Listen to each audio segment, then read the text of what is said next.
তো গাইস দেখো আমাদের ছোট্ট বেবি মায়ের সঙ্গে ঘুমিয়ে আছে। বেবি পাপা, এই পাপা, পাপা, পাপা রে এদিকে তাকা একটু।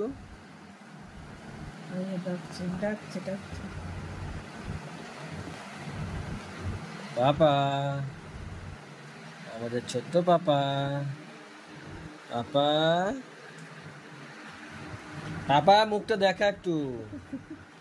এই পাপা একটু মুখটা দেখা।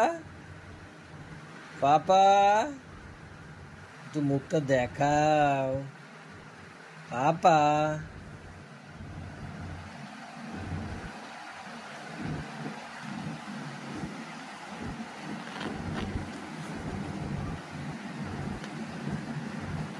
সব সময় কিছু না কিছু নিয়ে কামড়াতেই হবে ওকে। পাপা।